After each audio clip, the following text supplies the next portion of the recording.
Greetings, everyone. Dr. Brian Scott with you. Thank you for joining us today on this Insight to the End Times podcast. We have been studying things in the Bible, verses in the Bible that are pointing towards the end of the age, because we're getting very, very close to the end of the age. And we've covered all of that kind of information in previous episodes. Today we're in 2 Timothy chapter 3. We're looking at what Paul said to the young pastor of the church in Ephesus. His name was Timothy. He says to Timothy in chapter 3, verse 1, "In the last days, perilous times will come." He's referring to exceedingly dangerous times that are beyond comprehension.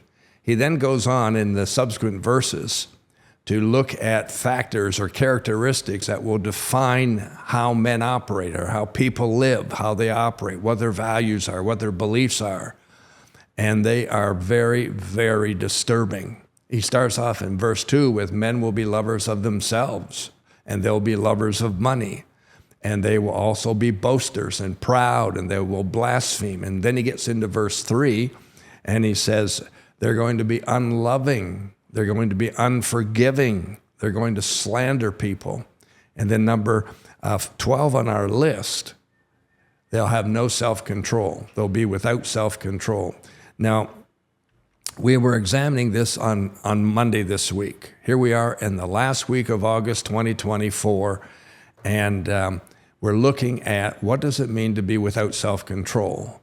We examined on Monday the fact that obesity and being overweight are two factors that are really, really out of control in our society today. In North America, in the United States, for instance, according to the statistics I found just the other day, something like 72% of all American adults are overweight, and about 36% of them are considered obese. Now, we're talking a lot of people. We're talking huge numbers of people at these levels. We're even finding 20% of kids from the ages of 2 up to 19 are considered to be obese. Then we looked at the debt levels in the U.S., especially at the government level. Then we looked at the debt levels on average families and average homes. And we finalized our discussion on Monday by looking at the fact that 85% of all car purchases, all automobiles purchased, that's car, trucks, etc., are financed. And the total outstanding debt for cars in the U.S. is over $1.6 trillion. This means that we are living without self-control. We're just lovers of money. We're lovers of self, etc., etc. Well, I want to continue that analysis today, and I want to look at some other things here that seem to have reached the level of no self-control. Now, the definition we had was that without self-control means an inability to exercise control in your life or to exercise restraint in your life. You lose it. You don't have any self-restraint. You have no willpower, and you won't say no to things. So let's say you are sitting in, you're having a meal in your home, and you've had a great first course, and main course is what I'm getting at, and you've eaten.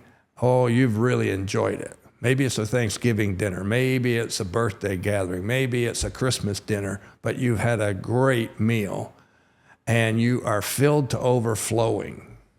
Hallelujah. You get the impression here? And they come along with a great, beautiful, lovely dessert, and you say, okay, I'll have a piece. No self-control.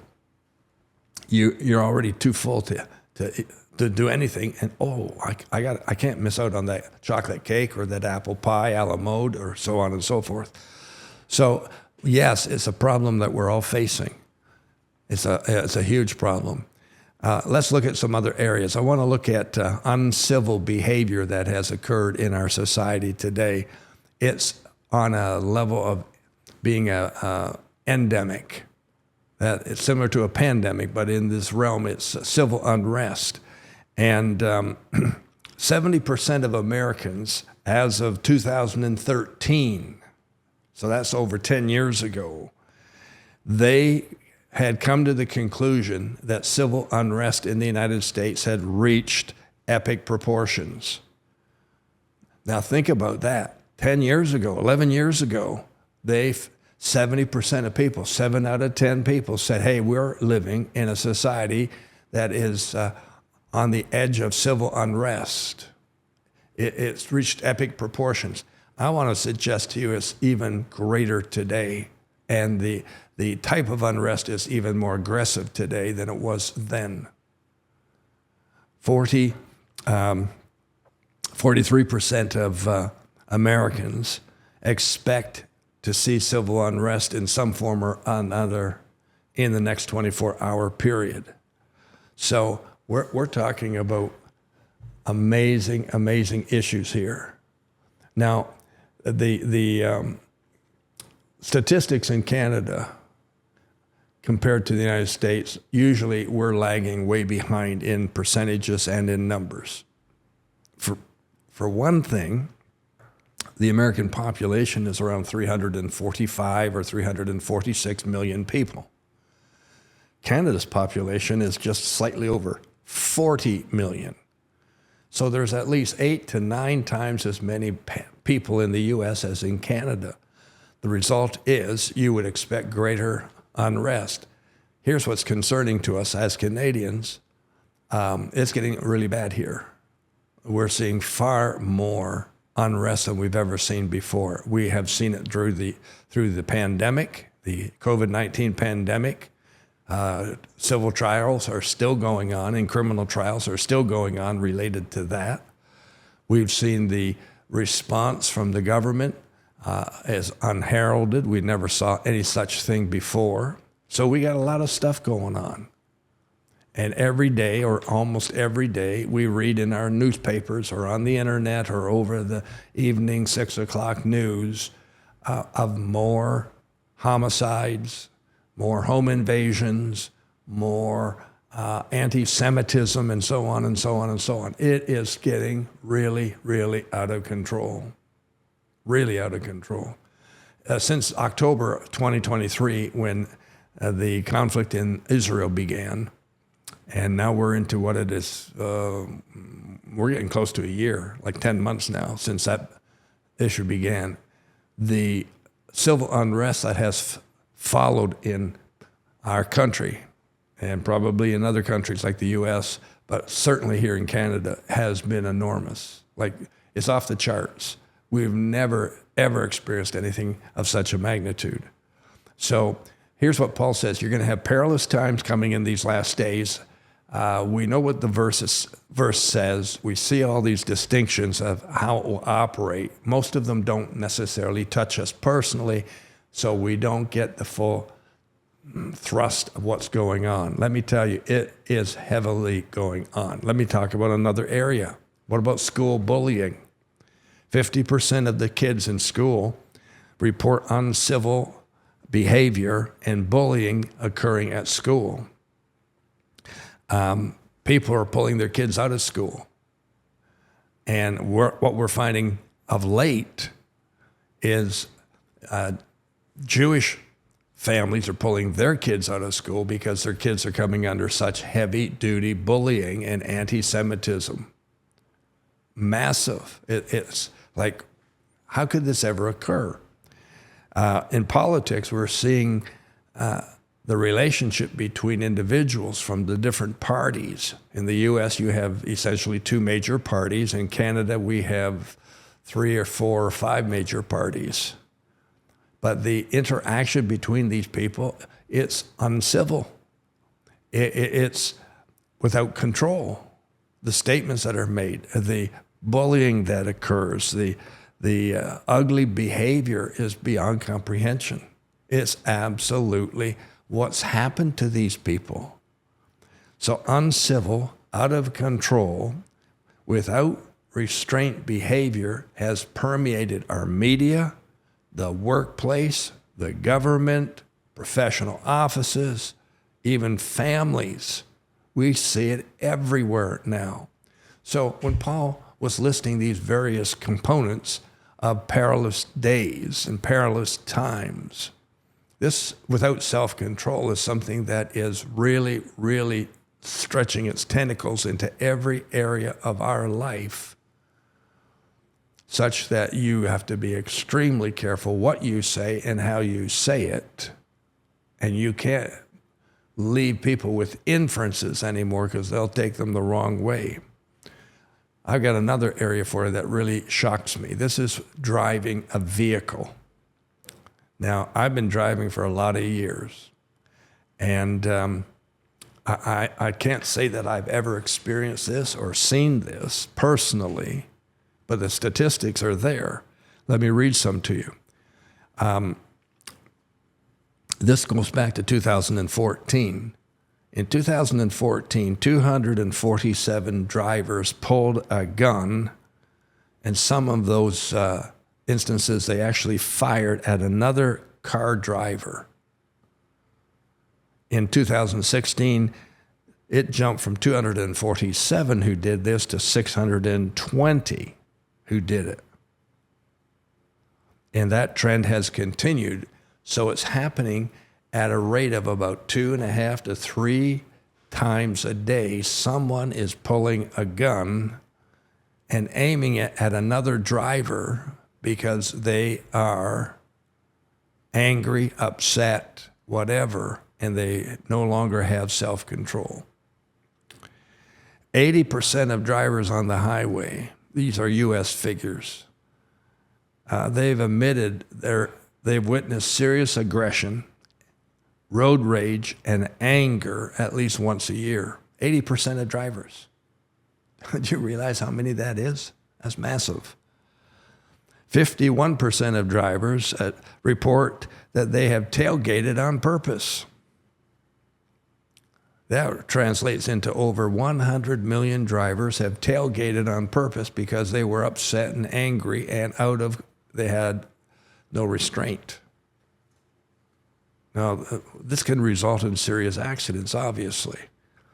33% indicate that they've witnessed obscenity in visual aid, like people, flipping off the bird, as they say, at another driver. I was driving home just a few days ago, and there's a T intersection where I make a right-hand turn. And as I came down the street to make the right-hand turn, a car had pulled up to that intersection, was stopped on the T portion. And I had forgotten to put on my indicator. And so as I began to make the turn, that person, who had only been stopped for milliseconds, they had just arrived at the intersection as I was about to make the turn. Man, did they ever show me their anger and frustration and so on. It was like, I'm going to get you. Folks, this is a lack of self-restraint. This is no self-control anymore. People don't hesitate to do these things. 3 million drivers in the U.S. admit to ramming another car. 3 million. That means 6 million cars involved. 6 million drivers involved. That's a lot of people. 5% admit to sideswiping a vehicle. And another 5% admit to forcing a car off the road. Now, really, you might think, well, those are low percentages. Why should there be a percentage at all? Why should someone driving a vehicle feel that they have the right to drive another vehicle off the road or sideswipe a vehicle? This is beyond comprehension. Years ago, going back to 2006, there were 80 fatalities that resulted from road rage incidents. I'm sorry that this figure is so far back, 2006, almost 20 years ago. But at the time, they were forecasting there would be a 500% increase over the following 9-10-year period. 500% increase. That's pretty serious stuff. So what I'm getting at is that this, without self-control, is affecting a lot of areas of our life. It's affecting our weight, personal weight. with overweight situations or obese situations. That's affecting our spending habits and our debt levels, and the fact that most people will never get out of debt. And 75%, if I recall correctly from Monday, of people who are dying in the United States are dying in debt, quite a bit of debt. And so when others come along to deal with them, they're dealing with the fact that we got to get rid of all this debt before we have any estate to work with. Now we're talking about uncivil behavior, which is reaching unprecedented levels. We're talking about it even in such things as political campaigns. We're talking about it in municipal campaigns. We're talking about school bullying, which is at all-time levels, higher than ever before. We're talking about driving. Just about everybody drives. And let me wrap up this portion. Boy, this is really uplifting, isn't it? I know that. I can't apologize for it. That's the way it is. But I want you to get the gist of how serious this problem is. Think about drugs and alcohol-related situations. This is an area that has reached the no self-control level all across the board. People think that they can control these things, like taking drugs, smoking marijuana, taking hard drugs, drinking alcoholic beverages, drinking beer, et cetera, et cetera. Your flesh doesn't have the ability to fix these things. They become habits. They become addictions. And people don't seem to realize this. But our Ontario government, as a for instance, has just proposed and putting into effect that alcoholic beverages will now be available at grocery stores, at drugstores, convenience stores, and so on. You might think, well, what's the big deal with that? That's been the case in the U.S. for many, many years. Well, it hasn't been the case here in Canada, but it is going to become the case. And that means all this stuff is accessible, very, very accessible. Here's some numbers for you today. Nearly 300 million people worldwide are addicted to alcohol. 15 million Americans have an alcohol disorder. And a lot of times drinking begins when a teenage years, 15, 16, 17, they're already drinking. Drugs are also a massive problem, prescription drugs as well. The governments are experimenting with ways to try and control things and make things easier, so we have less crime in getting drugs, and that hasn't worked. It's out of control. We've got drug overdoses are tripling. One of the greatest death factors in our society is coming from overdoses.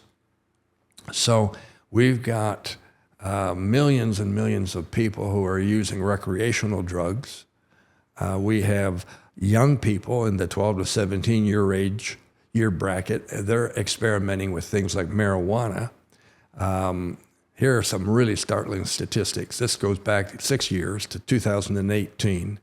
13% of eighth graders, 27% of 10th grade, and 35% of 12th grade were already using marijuana. Let me rhyme those off again to you. In 2018, 13% of kids in grade 8, 27% of kids in grade 10, and 35% of kids in grade 12 had already been using marijuana, at least on a regular basis. So we're living in this world that is without self-control in all aspects. And I haven't covered every area, but my intent here in covering these areas that we've looked at is to show you its tentacles are in just about every facet of life today. And Paul said this is going to be one of the factors, one of the characteristics, and one of the signs of the perilous times of the last days. I don't think anybody can dispute that. We are in perilous times. And in this one category, number 12 on our list, without self-control, is prima facie truth of that fact. See you Friday. We're going to wrap up this week. Look forward to seeing you then. Call you blessed. Amen.